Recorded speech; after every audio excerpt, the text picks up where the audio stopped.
नमस्कार मेरे प्यारे बच्चों, कैसे हैं आप सब लोग।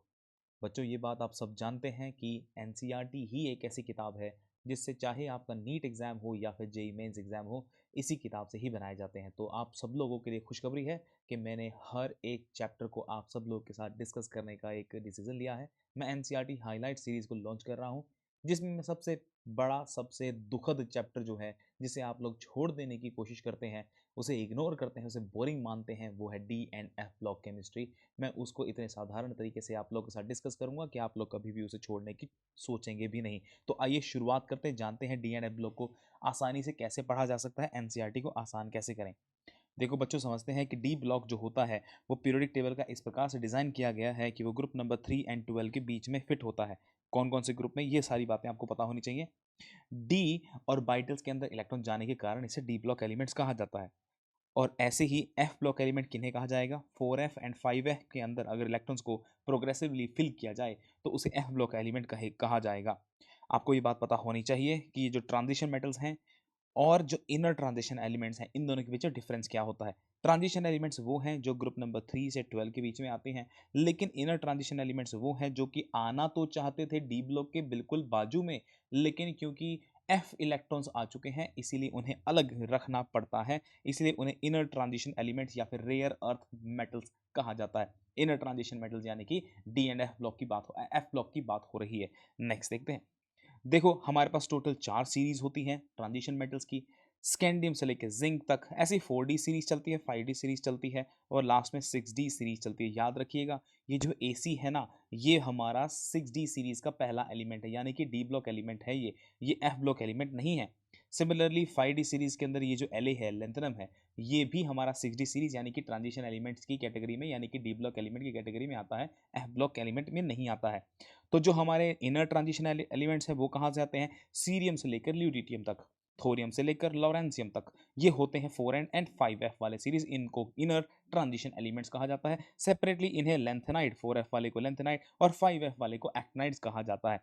फिर देखते हैं IUPAC के मुताबिक जो जिंदगी कैडबरी हो गई है ना, जो जिंदगी कैडबरी हो गई है, जिंक है, मर्क्यूरी है एंड कैडमियम है, हालांकि ये डी ब्लॉक एलिमेंट्स हैं, लेकिन क्योंकि इनकी जो आउटर मोस्ट शेल यानी कि डी है वो इनकम्प्लीटली फिल्ड नहीं है, इनके एटॉमिक फॉर्म में या फिर इनके most stable oxidation state form में इनके पास डी ऑर्बिटल पूरी की पूरी भरी हुई है, जिसके चक्कर में इन्हें ट्रांजिशन एलिमेंट्स नहीं कहा जाता है। याद रखिए, ये ट्रांजिशन एलिमेंट्स नहीं बोले जाते। डी ब्लॉक एलिमेंट जरूरी है लेकिन ये ट्रांजिशन एलिमेंट नहीं है। याद करने के कुछ तरीके हैं। आपके पास अपना कोई तरीका हो सकता है, मैं मेरा तरीका आप लोगों के साथ शेयर कर रहा हूँ कि 4D सीरीज को 3D सीरीज को याद करने का तरीका आप सब लोगों को पता होगा ना। मैं तो बड़ा ही प्यारा सा छोटा सा एक न्यूमोनिक यूज़ करता हूँ 3D सीरीज को याद करने का, शक्ति विकर्मन फिकोनिकूजन। क्या हो गया दोस्तों, 1 सेकंड के अंदर पूरी सीरीज बोल दी जाती है, शक्ति विकर्मन फिकोनिकूजन। फिर है यार ज़हीर नोबर मड्डाल तेंदुलकर उठेगा राहुल पीटेगा अगर कर चिढ़ाएगा। इस तरीके से आप 4D सीरीज याद कर सकते हैं। अगर आपके पास इससे भी बेहतरीन कोई तरीका है याद करने का, प्लीज़ कमेंट बॉक्स में सभी लोगों के साथ शेयर करिए, ताकि आप लोगों को वो आपकी जो नॉलेज है वो एक ज़्यादा से ज़्यादा लोगों तक पहुँचे और आपको दुआएं मिलें। 5D सीरीज़ को याद करने का तरीका है ला हफ्ता वरना ओसामा से इधर उधर इधर पिटाई और होगी, इधर पिटाई और होगी। याद रखने का तरीका है, आप अपना तरीका भी डेवलप कर सकते हैं। AC में बैठा रदरफोर्ड डूब गया सागर में, हंस मत डोसा खा रहा राहुल गांधी कोने में, ये एक तरीका है याद करने का। आपके पास अपना कोई प्यारा सा तरीका होता है तो प्लीज़ जरूर शेयर करिएगा। आइए देखते हैं बच्चों, electronic configuration. Electronic configuration generally NS1D में 1 से लेकर 10 इलेक्ट्रॉन होते हैं और NS के अंदर 1 से 2 इलेक्ट्रॉन होते हैं, एक्सेप्ट पैलेडियम। पैलेडियम के अंदर कोई भी इलेक्ट्रॉन 5s के अंदर मौजूद नहीं है, हालांकि फिफ्थ शेल जो है वो खाली है, फिर भी इसे फिफ्थ पीरियड एलिमेंट कहा जाता है। जो हाईएस्ट इलेक्ट्रॉन रखने वाली जो ऑर्बिटल होनी चाहिए थी वो फिफ्थ होनी चाहिए थी, लेकिन क्योंकि खाली है, हालांकि वो खाली है, फिर भी इसे फिफ्थ पीरियड एलिमेंट नहीं बल्कि फिफ्थ पीरियड एलिमेंट ही कहा जाता है। याद रखना, फिफ्थ के अंदर कोई इलेक्ट्रॉन है ही नहीं, लास्ट इलेक्ट्रॉन कहाँ गया, डी में गया। पांचवें के अंदर कोई इलेक्ट्रॉन ही नहीं, फिर भी ये फिफ्थ पीरियड एलिमेंट है, याद रखना दोस्तों। और एक पैलेडियम ऐसा एलिमेंट है, पैलेडियम एक ऐसा एलिमेंट है जिसके अंदर आउटर मोस्ट शेल के अंदर 18 इलेक्ट्रॉन्स हैं, 18 इलेक्ट्रॉन्स होते हैं। अच्छा, क्रोमियम और कॉपर हम तो बचपन से पढ़ते आ रहे हैं कि इनकी जो इलेक्ट्रॉनिक कॉन्फ़िगरेशन है थोड़ी सी एब्सर्ड होती है, थोड़ी सी अजीब सी होती है। 3D5 4s1 होती है, किसके लिए, क्रोमियम के लिए, और कॉपर के लिए होनी तो चाहिए थी 3d9 4s2 होनी चाहिए थी, बनती क्या है 3d10 4s1 होती है। ये हम लोग ये चीज़ तो एटॉमिक स्ट्रक्चर चैप्टर में भी 2 एग्जांपल को पढ़ते हैं। हालाँकि ऐसा नहीं है कि सिर्फ 2 ही एक्सेप्शन है, मैंने इनको क्लब करके बड़ा ही सिंप्लीफाइड वे में कलरफुल तरीके से, हाइलाइटेड तरीके से लिख दिया है कि अगर 3D सीरीज़ की फर्स्ट ट्रांजिशन सीरीज़ की बात कर रहे हो तो उसके अंदर क्रोमियम है वो प्रॉब्लम है, कॉपर है वो प्रॉब्लम है। तो ध्यान देना यहाँ पर कभी भी D5 नहीं होता और कभी भी सॉरी D4 नहीं होता, D4 नहीं होता है एंड D9 नहीं होता है। ये देखना यहाँ पर नहीं हुआ, लेकिन क्योंकि D10 2 बार आया है तो आप कह सकते हैं कि D10 रिपीट हुआ है। देखो D5 रिपीट हुआ है। ऐसे ही सेकंड ट्रांजिशन सीरीज़ की बात कर लेते हैं। यहाँ पर नायोबियम है, मोलिब्डेनम है, रुथेनियम, रोडियम, पैलेडियम। पैलेडियम को अलग से मैंने डबल स्टार से हाइलाइट किया है क्योंकि इसके अंदर एस के अंदर कोई भी इलेक्ट्रॉन नहीं है। ध्यान दीजिए दोस्तों, कहीं और आपको ऐसा एलिमेंट नहीं मिलेगा जहाँ पे एस में इलेक्ट्रॉन ना हो, सब में है। 1 या 2, 1 या 2, 1 या 2 करके इलेक्ट्रॉन्स हैं। फिर लास्ट में देखते हैं लैंथेनम है, प्लैटिनम है, गोल्ड है और लास्ट वाले में एसी। ये सभी आपको पता होने चाहिए, ये सब के सब आपको पता होने चाहिए। हालांकि लास्ट सीरीज के अंदर बहुत ज़्यादा इलेक्ट्रॉनिक कॉन्फ़िगरेशन के सवाल नहीं बनते, लेकिन मैं इन दोनों को फिर भी मैं इसको लास्ट में एक बार फिर से हाईलाइट करूंगा अगर टाइम हमारे पास इन बचता है तो। हम क्या फोकस करेंगे ज़्यादा से ज़्यादा 3D series, 4D series and max to max 5D series. मैं नहीं कह रहा 5D सीरीज को भी आपको याद करने की जरूरत है, ज़्यादा आवश्यकता नहीं पड़ती है, 3D और 4D कर लो वही काफ़ी है, उससे हमारा जेईई मेंस का काफ़ी अच्छा काम चल जाता है। ये रेड वाले लोग कौन हैं? ये वो ट्रांजिशन एलिमेंट्स नहीं बोले जाने वाले लोग हैं। जिंदगी कैडबरी हो गई। अब देखते हैं कुछ फिजिकल प्रॉपर्टी। सबसे पहले यहाँ पर एटॉमिक नंबर के साथ साथ मेल्टिंग पॉइंट का वेरिएशन दिखाया गया है। क्या कह रहा है कि nearly all the transition element display typical metallic character, इसीलिए तो डी ब्लॉक मेटल्स कहा जाता है इनको। और इनके अंदर हाई टेंसाइल स्ट्रेंथ होती है, डक्टिलिटी होती है, malleability, high thermal, electrical conductivity. अरे भाई वो सब मेटल की प्रॉपर्टी जो होनी चाहिए, with the exceptions of zinc, cadmium, mercury and manganese. They have one or more typical metallic structure at normal temperature. आपसे लोग पूछ सकते हैं कि जिंदगी कैडबरी हो गई, मैंगनीज, ये सभी लोग क्या करते हैं? एक से ज्यादा तरीके के मेटालिक स्ट्रक्चर रखते हैं। देयर हाई मेल्टिंग पॉइंट किस चीज की वजह से हो सकता है? जितने ज्यादा n-1d के अंदर इलेक्ट्रॉन्स होंगे, जितने ज्यादा ns के अंदर इलेक्ट्रॉन होंगे टुगेदर, अगर आप काउंट करेंगे तो उसी से उतना ज्यादा metallic bonding, interatomic metallic bonding सुधरेगी, ज्यादा होगी और मेल्टिंग पॉइंट, बॉइलिंग पॉइंट भी ज्यादा हो जाता है।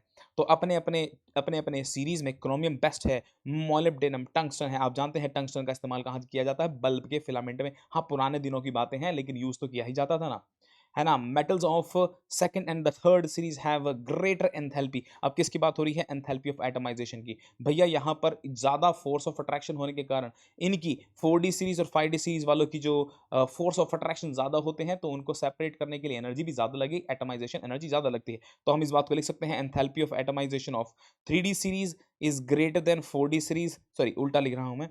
3D सीरीज के बाद 4D सीरीज आना चाहिए, 4D के बाद 5D सीरीज आ जाना चाहिए। ये वाला हमारा ट्रेंड होना चाहिए, 3D के बाद 4D, 4D के बाद 5D। हालांकि 4D एंड 5D में बहुत ज्यादा अंतर नहीं होता। अब देखते हैं दोस्तों, लेंथनाइड कॉन्ट्रैक्शन की वजह से साइज में जो आपको डिक्रीमेंट नजर आ रहा है, देखो होना क्या चाहिए था? लेफ्ट से राइट जो है वो साइज डिक्रीज करना चाहिए था। पीरियोडिक टेबल में जनरल ट्रेंड तो यही होता है ना, लेकिन लेंथनाइड कॉन्ट्रैक्शन आ जाता है एक समय के बाद। तो स्कैंडियम, फिर टाइटेनियम, वेनेडियम, क्रोमियम, मैंगनीज, यहां तक सब कुछ ठीक चल रहा है। अचानक से मैंगनीज का, आयरन का, कोबाल्ट का और निकल का, इनका साइज ऑलमोस्ट सिमिलर सा जाता है। याद रखिएगा उसके बाद जो कॉपर और जिंक है वो थोड़ा सा साइज में इंक्रीज हो जाता है, लेकिन इतना भी इंक्रीज नहीं करते कि वो स्कैंडियम से भी ऊपर चले जाएं। ये गलती मत कर देना, ये गलती मत कर देना। अब देखते हैं अलोंग द पीरियड। मैंने थोड़ा सा ग्राफ को सिंप्लीफाई कर दिया है। ये वाला जो ग्राफ एनसीईआरटी में दिया हुआ था, ये वाला, इसमें से सिर्फ 3D को उठा लिया। 3D को उठा करके मैंने लेफ्ट राइट कंपैरिजन कर दिया, कोवेलेंट रेडियस और मेटालिक रेडियस का कंपैरिजन कर दिया ना मैंने। अब देखो, moving from left to right the size first decrease, then remain constant in the middle and then finally increase. ये किसकी बात है? ये जो एनसीईआरटी की बात करता है। ये किसकी बात है सर? ये है मेटालिक रेडियस की। मेटालिक रेडियस में मैंगनीज आता है जिसकी थोड़ी सी अचानक से एक बार रेडियस बढ़ जाती है, फिर बाद में वही ट्रेंड जो नॉर्मली यहाँ पर ट्रेंड ऑब्जर्व किया जा रहा था बिल्कुल वैसा सही है। कॉपर और जिंक की एक बार फिर से रेडियस बढ़ जाती है, कॉपर और जिंक की रेडियस एक बार फिर से बढ़ जाती है। किसकी बात कर रहा हूं मैं? मेटालिक रेडियस की बात कर रहा हूं, जरा ध्यान देना। अच्छा, अब देखते हैं आयनाइजेशन एनर्जी की बात। देखो आयनाइजेशन एनर्जी देखा जाए तो कितना टेढ़ा मेढ़ा सा ट्रेंड है।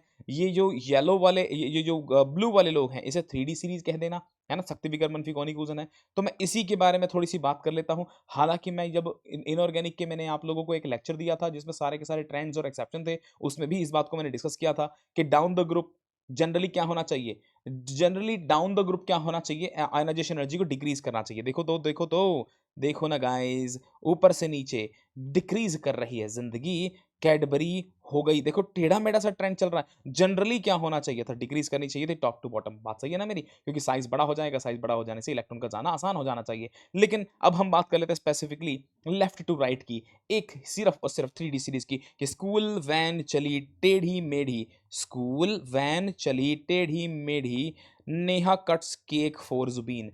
इस सीरीज के इस न्यूमोनिक के चलते कुछ लोगों का बेहतरीन सजेशन भी आया था कि बाद में काट दिया। भाई पहले केक काटा फिर बाद में काट दिया।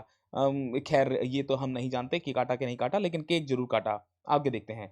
अगर मैं आयनाइजेशन एनर्जी 2 की बात करूं, ये किसका ट्रेंड था, आयनाइजेशन एनर्जी 1 की बात थी। आयनाइजेशन एनर्जी 2 के अंदर याद रखना, सबसे पहले इन सभी लोगों का एक एक इलेक्ट्रॉन निकाल लेना, एक एक इलेक्ट्रॉन निकाल लेना, फिर इनके जो इलेक्ट्रॉन निकलने के बाद जो इलेक्ट्रॉनिक कॉन्फ़िगरेशन में चेंजेस आएंगे, उसके बाद आपको ध्यान देना है कि क्रोमियम ओरिजिनली 3d5 4s1 होती है, इलेक्ट्रॉन जाने के बाद अब वो 3d5 हो चुकी है, 4s के अंदर कोई भी इलेक्ट्रॉन नहीं है। मैंगनीज अब 3d5 एंड 4s1 हो चुका है। अब आपको इलेक्ट्रॉन जो निकालना है वो 4s से निकालना है, काफी आसान होगा। तो ओरिजिनली क्या होना चाहिए था, यहां से इलेक्ट्रॉन को निकालना टफ होगा, कौन सा, सेकंड इलेक्ट्रॉन को निकालना। सिमिलरली कॉपर के सेकंड इलेक्ट्रॉन्स को निकालने का, सेकंड इलेक्ट्रॉन को निकालना टफ होगा कंपेयर टू जिंक। अगर मैं आयनाइजेशन एनर्जी 3 की बात कर लेता हूं, तो मैंगनीज और आयरन में बात करते हैं, ये 3d5 हो जाएगा, और ये अभी भी 3d5, उसके बाद 4s1 वाला आदमी होगा, वो कहेगा कि मेरे में से इलेक्ट्रॉन निकाल लो, मेरे में से इलेक्ट्रॉन को निकालना आसान होता है, रिलेटिवली आसान होता है। हाफ फिल्ड इलेक्ट्रॉनिक कॉन्फ़िगरेशन के चलते एक्स्ट्रा स्टेबिलिटी आ जाती है। ऑक्सीडेशन स्टेट देख लें जरा, देखो स्कैंडियम सिर्फ और सिर्फ 3 प्लस को पसंद करता है, टाइटेनियम 4 प्लस को पसंद करता है, वेनेडियम 5 प्लस को पसंद करता है। मैं हाईलाइटेड वालों की बात कर रहा हूँ, मैं मोस्ट स्टेबल की बात कर रहा हूँ, 3 प्लस और 6 प्लस की बात कर रहा हूँ। मैंगनीज जो है वो 2 प्लस को पसंद करता है, 7 प्लस को पसंद करता है, आयरन 2 प्लस 3 प्लस, फिर कोबाल्ट 2 प्लस 3 प्लस, फिर सिर्फ 2 प्लस, फिर 2 प्लस, फिर 2 प्लस। देख रहे हो लेफ्ट से राइट, पहले आते आते लेफ्ट से राइट आते आते हायर ऑक्सीडेशन स्टेट की पॉसिबिलिटी बढ़ती जा रही है। एक बार 3 प्लस पहुंच गए, फिर उसके बाद वापस से 2 प्लस की तरफ बढ़ते जा रहे हैं। तो मैंगनीज एक ऐसा आदमी है जो हाईएस्ट ऑक्सीडेशन स्टेट को संभाल सकता है, 7 प्लस को संभाल सकता है। अब देखते हैं कुछ ऐसी बात कि M2 प्लस से M जाने की पॉसिबिलिटी कौन सबसे ज्यादा रखता है, यानी कि M2 प्लस से M जाना, यानी कि रिड्यूस कौन होना चाहता है, कौन है जो ऑक्सीडाइज फॉर्म में नहीं रहना चाहता। एक ऐसा आदमी आपको मिलेगा कॉपर, जो कहता है कि मैं कॉपर 2 प्लस फॉर्म में नहीं, कॉपर रिड्यूस फॉर्म में रहना चाहता हूं, मैं मेटालिक फॉर्म में रहना चाहता हूं। And thanks to this property हम इसे हमारे जो जितने भी इलेक्ट्रिकल अप्लायंसेज है, मोटर है, उनके अंदर इसका यूज करते हैं as a copper wire, as copper wire इस्तेमाल करते हैं। तो आपसे ये सवाल पूछा जा सकता है।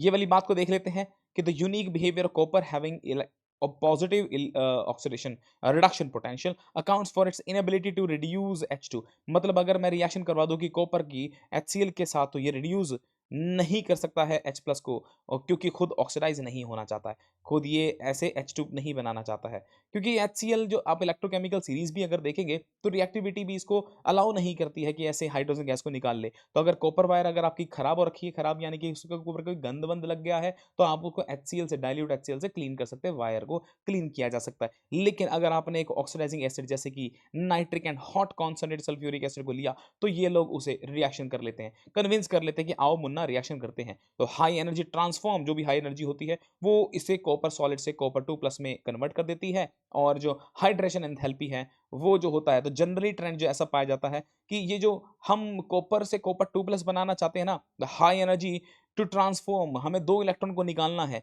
तो वो बैलेंस होनी चाहिए या हाइड्रेशन एनर्जी ज्यादा होनी चाहिए। जिस भी केस में हाइड्रेशन एनर्जी ज्यादा होगी तो 2 इलेक्ट्रॉन का निकल जाना आसान होगा, और 2 प्लस फॉर्म में चले जाते हैं, 2 प्लस फॉर्म में चले जाते हैं। तो ये ध्यान रखना है आपको। Nitric acid and concentrated acid ये जो होते हैं वो इसे कन्विंस कर लेते हैं, जबकि डाइल्यूट एसिड इसे कन्विंस नहीं करता ऑक्सीडाइज होने में। अब देख लेते हैं M3 प्लस से 2 प्लस जाने की क्या कहानी है। ये जो मैंगनीज है ना, ये 3 प्लस से 2 प्लस जाने का मतलब रिडक्शन की बात हो रही है। तो कौन है जो रिड्यूस होना चाहता है, जिसका रिडक्शन पोटेंशियल पॉजिटिव होगा, जिसका रिडक्शन पोटेंशियल पॉजिटिव होगा, जिसका रिडक्शन पोटेंशियल पॉजिटिव होगा। इसका मतलब ये समझ में आता है कि मैंगनीज जो है वो 3 प्लस में नहीं 2 प्लस में रहना चाहता है, आयरन जो है वो 3 प्लस में नहीं 2 प्लस में रहना चाहता है, कोबाल्ट जो है वो 3 प्लस में नहीं 2 प्लस में रहना चाहता है। अब दूसरी तरफ देख लेते हैं, ये जो टाइटेनियम है ये कह रहा है कि मैं 3 प्लस में नहीं, मैं 2 प्लस में रहना, ये देखो ये इसका नेगेटिव है, रिडक्शन पोटेंशियल नेगेटिव है। ये कह रहा है मैं 2 प्लस में नहीं, मैं तो 3 प्लस में रहना चाहता हूँ, मैं भी 3 प्लस में रहना चाहता हूँ, मैं भी 3 प्लस में रहना चाहता हूँ। तो अगर मैं इनका क्रोमियम का 2 प्लस कंपाउंड ले आऊं, क्रोमियम को तो तड़ाक से इसको तो 3+ में बदलना चाहता होगा। तो खुद अगर ऑक्सीडाइज़ हो रहा है, तो भैया ये बहुत ही ज़बरदस्त रिड्यूसिंग एजेंट होगा। ये तो रहता ही 3+ में है भाई, स्कैंडियम तो रहता ही 3+ में है। तो आपसे सवाल पूछा जा सकता है कि टाइटेनियम 2+, वैनेडियम 2+, क्रोमियम 2+, ये लोग कैसा काम कर सकते हैं? आप कहेंगे स्ट्रॉन्ग रिड्यूसिंग एजेंट का काम कर सकते हैं, और मैंगनीज़ 2+ है तो कहता है मैंगनीज़ 3+ होता है, वो 2+ में जाना चाहता है, वो रिड्यूस होना चाहता है, तो दूसरों के लिए ऑक्सीडाइजिंग एजेंट का काम करेगा। बहुत अच्छा सवाल बन सकता है यहाँ पे। अब देखते हैं मैग्नेटिक प्रॉपर्टी। ये टेबल एनसीईआरटी से मैंने ली है, क्योंकि मैं एनसीईआरटी सीरीज़ की, एनसीईआरटी हाइलाइट सीरीज़ की बात कर रहा हूँ, तो आपको यहाँ से चीज़ें काफ़ी डिटो डिटो मिलेंगी। और जो टेबल थोड़ा डाटा जो है वो थोड़ा-सा समझना थोड़ा-सा मुश्किल है, मैंने उसको आसान करने के लिए मेरी अपनी इमेजेस बना दी हैं। मैंने कुछ अपनी खुद की जो क्राफ्ट करके कुछ इमेजेस को बना दिया है, या टेक्स्ट फॉर्म में लिख दिया, ताकि आपके लिए वो आसान हो। देखो, मैग्नेटिक प्रॉपर्टी को कैलकुलेट करने का एक तरीका है, that mu is equals to under root of n into n+2। तो देखो, स्कैंडियम जिसके पास जितने अनपेड इलेक्ट्रॉन होंगे, आंसर उसी के ही आगे की वैल्यू आएगी। यहाँ पर 1.73 आ रहा है, क्लियरली यहाँ पर नंबर ऑफ इलेक्ट्रॉन कितने होने चाहिए अनपेड? 1 होने चाहिए। बस एक याद करने का तरीका है, आसान हो जाता है इससे आंसर निकालना। 3 है तो 3.87 आ गया, 4 है तो 4.9 आ गया, 5 है अनपेड इलेक्ट्रॉन तो 5.9 आ गया। तो याद करने का तरीका है, इससे आसान हो जाता है सवाल। जिसके पास नंबर ऑफ अनपेड इलेक्ट्रॉन है ही नहीं, तो उसकी मैग्नेटिक प्रॉपर्टी एकदम जीरो होगी, यानी कि वो डायमैग्नेटिक मटेरियल होगा। कुछ कलर्स की बात कर रहे हैं, एक बार देख लो कलर तो बहुत अच्छी बात है, याद रख सकते हो तो ज़बरदस्त हो जाएगा, कमाल हो जाएगा मामला। लेकिन ध्यान रखने वाली बात यह है कि जिसके पास अनपेड इलेक्ट्रॉन है ही नहीं, तो अगर इलेक्ट्रॉन्स ही नहीं है तो जंप क्या करेगा? जंप नहीं करेगा तो डी ट्रांजिशन नहीं होगी। तो मैं सिर्फ सिर्फ केवल डी ट्रांजिशंस को ही यहाँ पर एलिमिनेट कर रहा हूँ। अदरवाइज जो होती है ट्रांजिशन, लिगेंड टू मेटल या मेटल टू लिगेंड भी होती है, जिसकी वजह से बहुत ही गहरा कलर आता है, जैसे कि KMnO4 में, या फिर K2Cr2O7 के अंदर बहुत ही डार्क कलर आ जाता है। लेकिन फिलहाल हम डी ट्रांजिशन की बात कर रहे हैं। जब डी में इलेक्ट्रॉन ही नहीं है तो कलरलेस। अगर एक आध इलेक्ट्रॉन है तो बहुत ही लाइट कलर आता है। देखो, यहाँ पर बहुत सारे इलेक्ट्रॉन्स मौजूद हैं, तो जगह ही नहीं है कूदने की, तो वो भी कलरलेस होगा। क्या याद रखना है आपको? कॉपर को याद रखना है। किसमें? एक्वस में याद रखना है। किसमें? एक्वेटेड। कॉपर जो 2+ होता है, एक्वेटेड होता है ना, ब्लू कलर का होता है कंपाउंड। निकल का याद रखना है आपको कलर, आयरन 2+ का याद रखना है, आयरन 3+ का याद रखना है, मैंगनीज का याद रखना है, एंड आपको क्रोमियम 2+ का कलर याद रखना है, क्रोमियम 3+ का भी कलर आपको याद रखना है। आगे देखते हैं दोस्तों, कैटालिटिक प्रॉपर्टी क्यों दिखाते हैं ये लोग? कहते हैं कि transition metal and their compounds are known for their catalytic property. ये किस लिए? क्योंकि ये इनकी ability to adopt multiple oxidation state and form complex coordination complex. क्या पढ़ते हैं? इन्हीं के बारे में तो सारी डिस्कशन है भाई। वेनेडियम का जो ये वेनेडियम का जो 5 ऑक्साइड है, यानी कि V2O5, इसे यूज किया जाता है कॉन्टैक्ट प्रोसेस में। हालांकि मैंने सारे के सारे जितने भी यूजेस हैं, क्या इसके थर्मो ट्रांजिशन एलिमेंट्स के, डी एंड एफ ब्लॉक के, उनको सबसे सबसे लास्ट में इस डिस्कशन के एकदम एंड में रख दिया है। वो टेबल आप देखेंगे तो आपको दोबारा एनसीईआरटी पढ़ने की आवश्यकता नहीं है। हेबर प्रोसेस में भी निकल का इस्तेमाल किया जाता है हाइड्रोजनेशन प्रोसेस के अंदर, और हेबर प्रोसेस के अंदर फाइनली डिवाइडेड आयरन का इस्तेमाल किया जाता है। And also some of the transition elements are they can change their oxidation state के बीच में फ्लिप कर सकते हैं, जिसकी वजह से इफेक्टिव कैटलिस्ट का काम कर सकते हैं। रिएक्टेंट के साथ आए, रिएक्शन करी, कैटलिस्ट अपना ऑक्सीडेशन स्टेट को बदलता है। जब काम हो जाए तो अपने ही वापस से ओरिजिनल ऑक्सीडेशन स्टेट के अंदर आ जाता है। जैसे आयोडाइड है, आयोडाइड को अगर आप रिएक्शन करवा दो S2O8 माइनस में, कि आयोडाइड जो होगा माइनस से 0 में चला जाता है। तो और इस रिएक्शन को करवाने के लिए हमें आयरन का 3+ फॉर्म में लेना जरूरी है, कैटलिस्ट के जैसे काम करता है।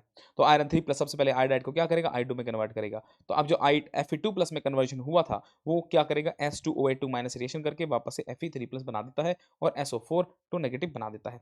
अब देखते हैं बच्चों इंटरस्टिशियल कंपाउंड। इसके ऊपर सवाल बनाना बहुत ज़्यादा पॉसिबल है, अच्छा सवाल बनाया जा सकता है। जो इंटरस्टिशियल कंपाउंड होते हैं, ये तब बनाए जा सकते हैं जब स्मॉल एटम, जैसे कि hydrogen, carbon, nitrogen, sometime boron भी, इनको इस्तेमाल किया जाता है, और को जो क्रिस्टल स्ट्रक्चर्स होते हैं, बीच में जो वर्ड्स होते हैं, वर्ड्स के अंदर इनके साइज के अप्रोप्रिएट साइज के हिसाब से फिट कर दिया जाता है। उन्हें नॉन स्टोइकियोमेट्रिक कंपाउंड कहते हैं, जैसे कि टाइटेनियम क्लोराइड, टाइटेनियम कार्बाइड है, मैंगनीज का नाइट्राइड है, आयरन का हाइड्राइड है, वेनेडियम का हाइड्राइड है, टाइटेनियम का हाइड्राइड है। देख रहे हो आप लोग यहाँ पर स्टोइकियोमेट्रिक अमाउंट नहीं है, 1.7, 0.56। ये बड़ा ही अब एब्सर्ड सा अमाउंट है। एटम को हम एक से कम कैसे यूज कर सकते हैं? डेफिनेटली ये इंटरस्टिशियल कंपाउंड होने चाहिए। तो होता क्या है ना, प्रिंस इनकी जो फिजिकल प्रॉपर्टी, केमिकल प्रॉपर्टी जो होती हैं, जैसे कि कंपेयर कर लिया जाए, they have high melting point compare to those of pure. किसकी बात हो रही है? ये इनकी बात, इंटरस्टिशियल कंपाउंड की बात हो रही है कि इनका मेल्टिंग पॉइंट बढ़ जाता है, ये हार्ड हो जाते हैं। सम बोराइड्स यानी बोरॉन वाला अप्रोच डायमंड जैसी हार्डनेस पहुंच जाते हैं, and they retain their metallic conductivity retain रहती है और खराब नहीं होती है। केमिकल इनर्ट रहते हैं, ऐसा नहीं है कि इंटरस्टिशियल हो जाने के बाद वो केमिकली रिएक्टिव हो जाते हैं। अलॉय बनाने की बात करते हैं, जब दो मेटल्स को आपस में मिक्स कर दिया जाता है तो उसे अलॉय बनाने की बात करते हैं। लेकिन एनसीईआरटी एक बात कहता है कि अगर आप फेरस एलॉय यानी कि chromium, vanadium, tungsten, molybdenum and manganese का यूज किया जाता है for various steels and stainless steel की प्रोडक्शन में। जैसे आपको पता होना चाहिए कि ब्रास में कॉपर एंड जिंक का इस्तेमाल किया जाता है, ब्रॉन्ज में कॉपर एंड टिन का इस्तेमाल किया जाता है। याद करने का तरीका है कि यहाँ पर एस है ऑलरेडी, तो टिन के अंदर एस होता है, जिसके अंदर एस है ऑलरेडी तो उसके लिए टिन का एस इस्तेमाल करें तो ज्यादा अच्छा रहेगा। टिन का इस्तेमाल करेंगे यहाँ पे, ठीक है ना, मेरी बात समझ पा रहे होंगे। और जो ब्रॉन्ज है, ब्रॉन्ज के अंदर जेड है, ब्रॉन्ज के अंदर जेड है तो जेड के लिए यहाँ वाला जिंक इस्तेमाल करेंगे। मेरी बात आपको समझ में आ रही होगी। जिसके अंदर ऑलरेडी जेड है तो मैं वहां पर जिंक यूज नहीं करूंगा। जिसके अंदर ऑलरेडी एस है मैं वहां पे टिन यूज नहीं करूंगा, क्योंकि टिन का सिंबल जो होता है वो एसएन होता है। टिन का सिंबल क्या होता है वो एसएन। मैं याद करने का आपको तरीका बता रहा हूं, बाकी आप मुझसे ज्यादा समझदार हैं।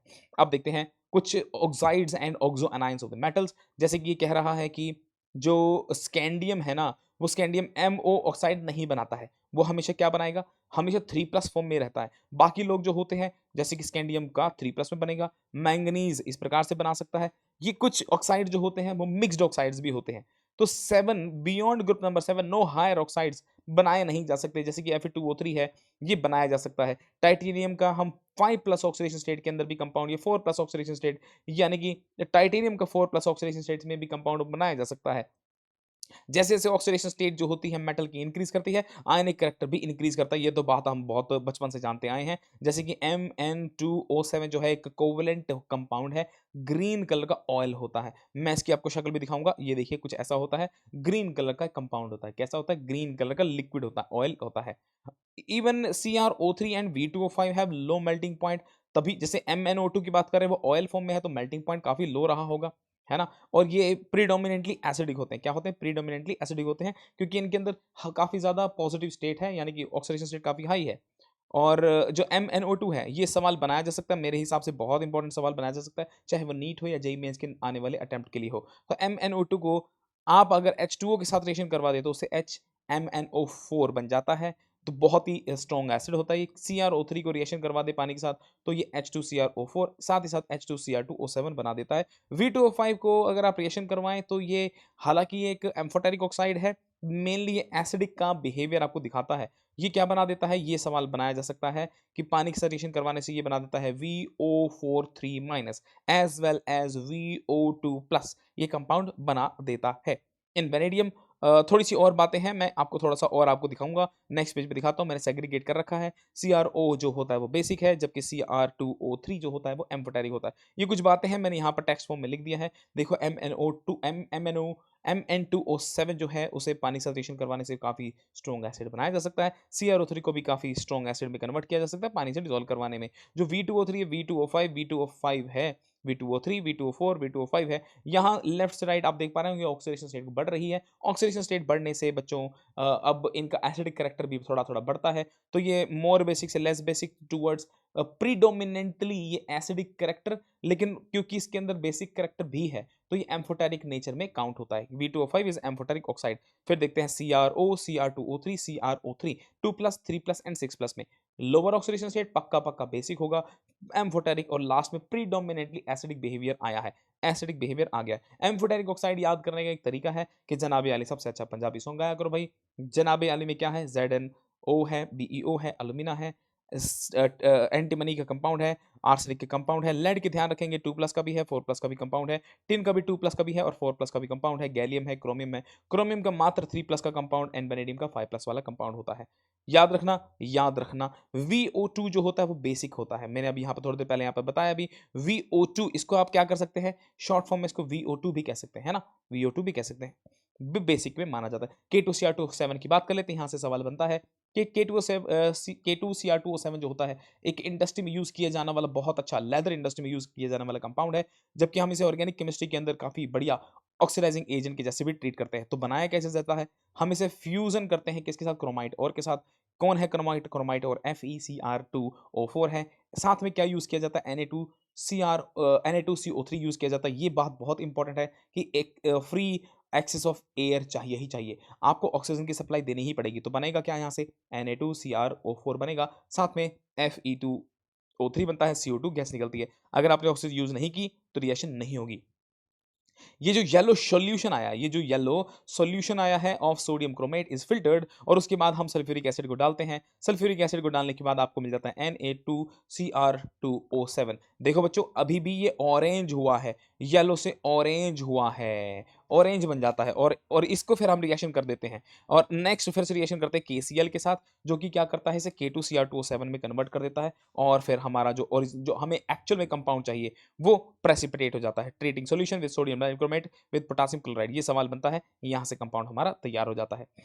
ये आ गया हमारा CrO4 नेगेटिव, ये आ गया हमारा डाइमर। अगर आप इसे डाइमर में कन्वर्ट करना चाहते हैं तो एसिडिक मीडियम का इस्तेमाल करना पड़ेगा। अगर आप इसे मोनोमर में कन्वर्ट करना चाहते हैं तो आप इसे बेसिक मीडियम से ट्रीट करवाएंगे, यानी कि पीएच को कर देंगे हाई। अगर आप डाइमर में कन्वर्ट करना चाहते हो तो पीएच को कर देंगे आप लो। थोड़ा सा एंगल के बारे में पता होना चाहिए कि ये वाले जो इलेक्ट्रॉन्स होते हैं ना, ये वाला, ये जो ऑक्सीजन है, ये हाइब्रिडेशन के अंदर इन्वॉल्व नहीं होता, यानी कि सॉरी हाइब्रिडेशन कह रहा हूं मैं, रेजोनेंस में इन्वॉल्व नहीं होता है। तो इसकी जो हाइब्रिडेशन निकल करके आती है वो होनी तो चाहिए आइडियली sp3 हाइब्रिडाइज्ड, लेकिन इसका जो बॉन्ड एंगल है वो 109 से काफी ज्यादा 126 के आसपास आता है, ध्यान रखना। और ये वाला जो बॉन्ड है ना, ये लॉन्ग होता है कंपेयर टू ये वाला, क्योंकि यहाँ पर रेजोनेंस चल रहा है, लेकिन ये वाला ऑक्सीजन के साथ रेजोनेंस है ही नहीं। तो ध्यान रखना थोड़ा सा बॉन्ड एंगल के बारे में और बॉन्ड लेंथ के बारे में भी ध्यान रखना है।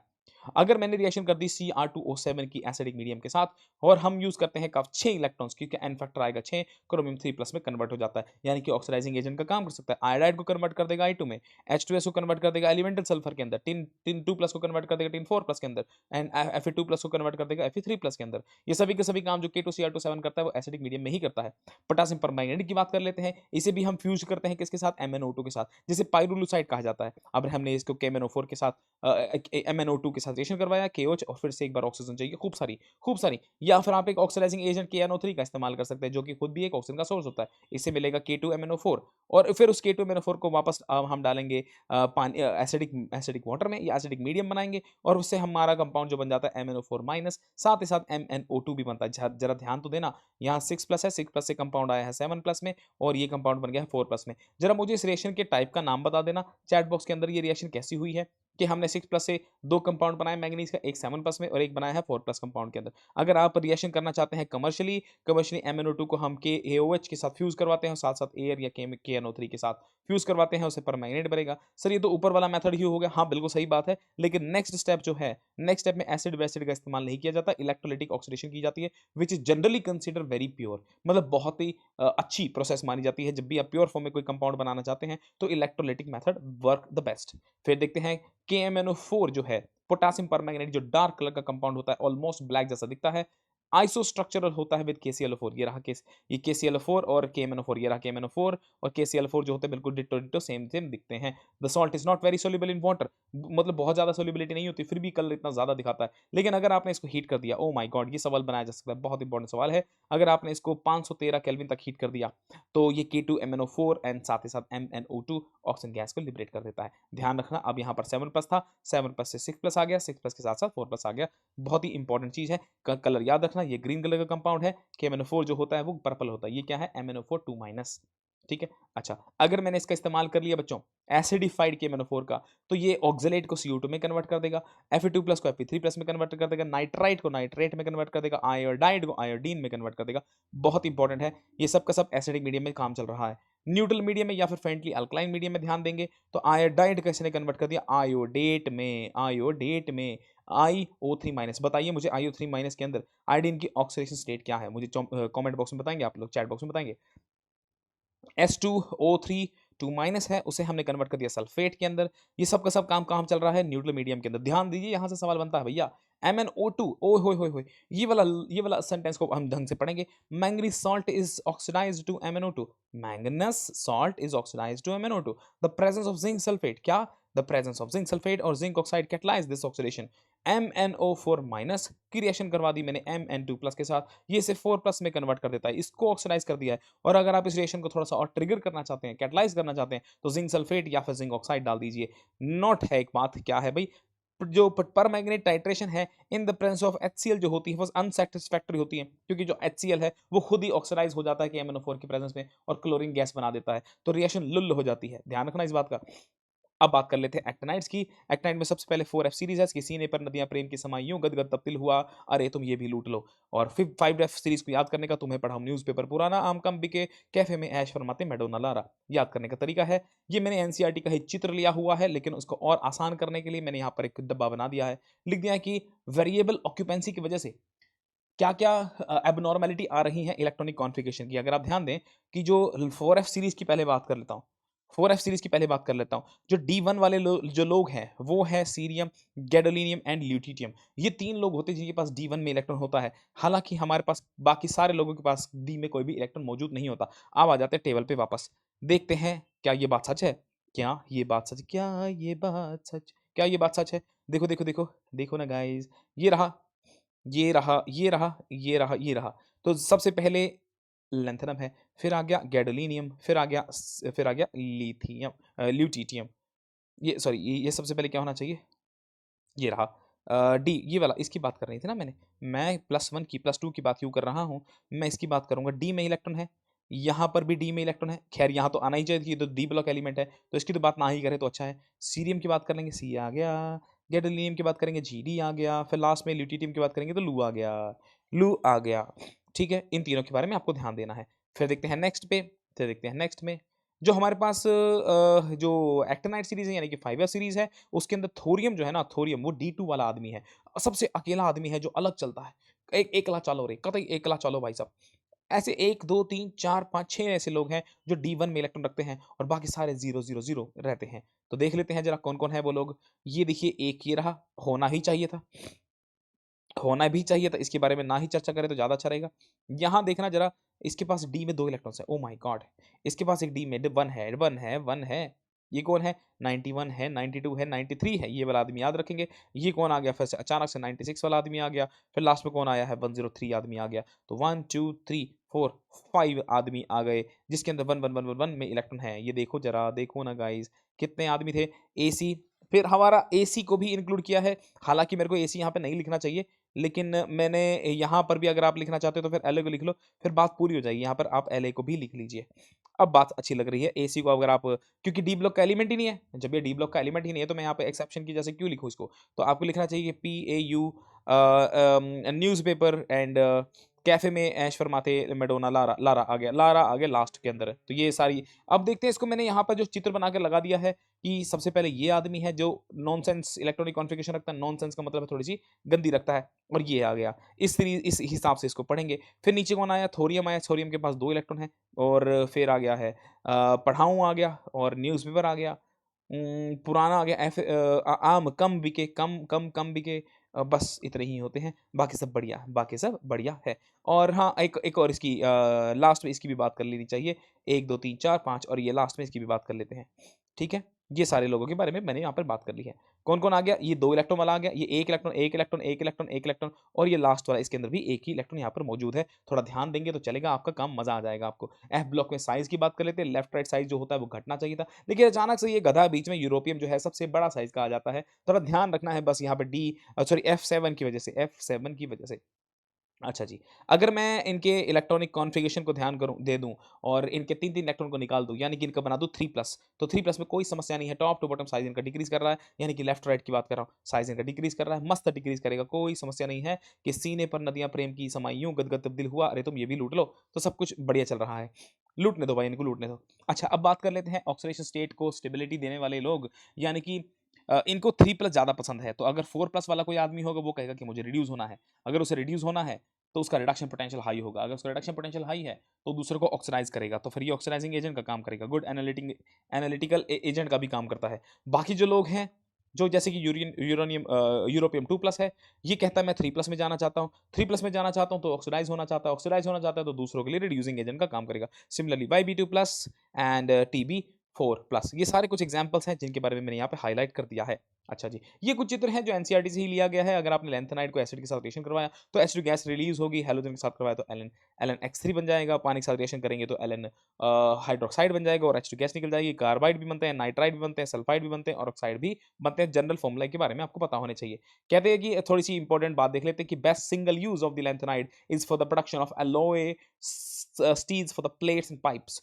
Very well known alloy is misch metal, जिसके अंदर लैंथेनाइड मेटल जो होती है वो करीबन-करीबन 95% होती है और आयरन जो होता है 5% होता है। थोड़ा बहुत इसके अंदर trace of sulphur, carbon, calcium and aluminium भी होता है। मिश मेटल जो होती है is used in magnesium based alloy to produce bullets. Bullets आपने देखे होंगे छर्रे-छर्रे वो होते हैं shells and the lighter flint, जो लाइटर जलाते हैं लोग टक टक टक करके, वो इसके जो फ्लिंट होता है वो इसी चीज़ का बना हुआ होता है। Mixed oxides of lanthanides are employed as a catalyst in the petroleum cracking में इस्तेमाल किया जाता है। और कुछ लैंथेनाइड ऑक्साइड जो होते हैं जो फॉस्फोर का काम करते हैं, जैसे टेलीविज़न के अंदर, जैसे आप मुझे अभी देख पा रहे हैं, मुझे तो नहीं देख पा रहे, जो आप स्क्रीन देख पा रहे हैं उसके अंदर कलर्स नज़र आ रहे हैं, तो कुछ कलर्स के लिए लैंथेनाइड्स भी जो होते हैं रिस्पॉन्सिबल होते हैं। तो कुछ प्रॉपर्टीज़ हैं, कुछ एप्लीकेशन है जो कि यहाँ पे टेक्स्ट फॉर्म में लिखी हुई है, हाइलाइट भी मैंने कर दिया है, लेकिन हालाँकि मैंने इसको डब्बे में डाल दिया है। देखते हैं वीटो 5 का कहाँ इस्तेमाल किया जाता है, कॉन्टैक्ट प्रोसेस के अंदर इस्तेमाल किया जाता है। ज़िगलर-नाटा का कहाँ इस्तेमाल किया जाता है, पॉलीथीन मैन्युफैक्चरिंग में। आयरन का हैबर प्रोसेस में, निकल का हाइड्रोजनेशन ऑफ फैट्स में, पैलेडियम PDCl2 का वैकर प्रोसेस में, निकल कॉम्प्लेक्सेस का polymerisation of alkyne and benzene में इस्तेमाल किया जाता है। और एजीबीआर का इस्तेमाल कहाँ किया जाता है, फोटोग्राफिक इंडस्ट्री में एजीबीआर का इस्तेमाल किया जाता है। मैंने आपको सारा का सारा चैप्टर करवा दिया है। उम्मीद करता हूँ आप लोगों को चीज़ें समझ में आई होंगी। इस 32 से 35 मिनट के सेशन में चीज़ें मैंने काफ़ी स्क्वीज़ करने की कोशिश की है। अगर आप इस लेक्चर को 2 बार देख लेंगे तो भी आपको एनसीईआरटी में जाकर के अपना दिमाग खराब करने की आवश्यकता नहीं है। आज के लिए इतना रखते हैं। बहुत-बहुत धन्यवाद। नमस्कार।